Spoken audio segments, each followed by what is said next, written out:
মামলাটা যখন ইনিশিয়েট করা হয় সেক্ষেত্রে আপনার মানি লন্ডারিং সহ জ্ঞাত বহির্ভূত সম্পদের সেকশনগুলো যুক্ত করা ছিল।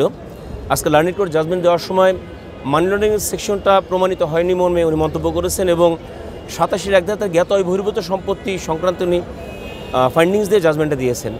জাজমেন্টের কেবলমাত্র অপারেটিভ অংশটুকু আমরা জানতে পেরেছি, বাট পূর্ণাঙ্গ জাজমেন্ট এখন আমরা পাইনি। কিন্তু একটা বিষয় এখানে সুস্পষ্ট যে একই সম্পদ সংক্রান্তে ইতিপূর্বে আপনার সিআইডি থেকে মামলা ফাইল করা হয়েছিল, যেটা বিশেষ 10 আদালত থেকে নিষ্পত্তি হয়েছে ইতিপূর্বে।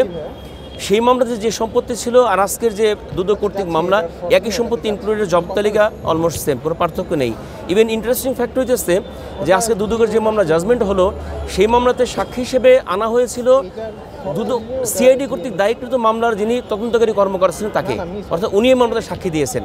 একনল হ্যান্ড ওয়াশ 100% প্যারাবেন ফ্রি, তাই নিরাপদ হাতের জন্য আস্থা রাখুন একনলে। তাহলে দুটো মামলা যদি সেলফ হয়ে থাকে এবং একই সম্পত্তি সংক্রান্ত হয়ে থাকে, সেই বিবেচনায় জজ সাহেব মানি লন্ডারিং সেকশনটাকে কার্ডলি করেছেন যতটুকু আমরা জানতে পেরেছি।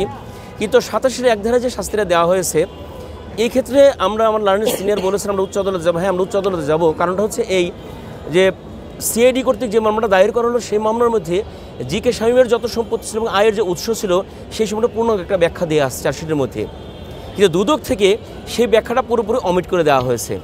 দুদকের তদন্তকারী কর্মকর্তা কোথাও বলেন নাই আলটিমেটলি তার সোর্স অফ ইনকামটা কী, বাট উনি কেবল বলে গেছেন উনি ব্যবসায়ী এবং উনি বলে গেছেন জি.কে. বিল্ডার্সের মালিক উনি। তাহলে জি.কে. বিল্ডার্সের মালিক যদি উনি হয়ে থাকেন, তাহলে ওনার কী পরিমাণ আর্নিং ছিল, উনি কী পরিমাণ সম্পদ উনি সোর্স গভর্নমেন্টের কাছে উনি পেয়েছেন, যেহেতু উনি গভর্নমেন্টের টেন্ডারের মাধ্যমে বিভিন্ন টেম্বার উনি ড্রপ করেছেন এবং উনি টেন্ডারের কাজগুলো করেছেন, তাহলে কী পরিমাণ সম্পদ সেখান থেকে উনি অর্জন করেছেন, ওনার ব্যাংকের সম্পদটা যে আসছে সেটা বৈধতা অবৈধতার সেই বিষয়ে তদন্তকারী কর্মকর্তা এই দুদক থেকে কোনো কিছু বলা হয়নি। আমরা মনে করি এই যে লুফলটা আছে, এই লুফলের বেনিফিটটা আমরা পাবো অ্যাজ বিকজ আরেকটা বিষয় এখানে রয়ে গেছে, সেটা হচ্ছে যেটা সিনিয়র কিছুক্ষণ আগে বলেছেন যে 5,500 কোটি টাকার যদি আমি গভর্নমেন্টের কাছ থেকে টেন্ডার পেয়ে থাকি, আমি সেখানে যদি 10% টাকা যদি প্রফিট করে থাকি 550 কোটি টাকা, অর্থাৎ আজকে আমার মামলায় হয়েছে কেবল 297 কোটি টাকা সংক্রান্তে।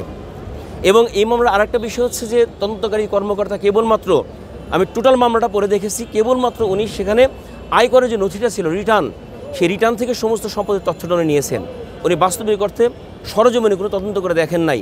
ইভেন যে ওনার যে অফিসে যারা কর্মকর্তা কর্মচারী ছিল, যেসব অফিস থেকে উনি টেন্ডারগুলো পেয়েছেন, টেন্ডার যে ডকুমেন্টস, এগুলো উনি জব্দ করেন নাই।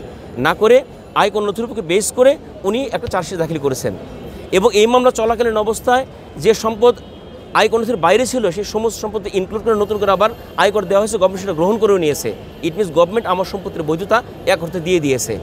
যে ক্ষেত্রে গভর্নমেন্ট আমার সম্পত্তি বৈধ দিয়েছে, সেক্ষেত্রে এই সম্পত্তি জ্ঞাত হয় বহির্ভূত এবং আমার সম্পত্তির সঙ্গে পূর্ণাঙ্গ তদন্ত না করে জ্ঞাত হয় বহির্ভূত দুদক থেকে দাবি করা, আমি মনে করি এই জায়গাটায় আমাদের বলার মতো অনেক জায়গা রয়ে গেছে, যে আমরা উচ্চ আদালতে যাব এবং সেখানে আমরা এই কথাগুলো বলবো।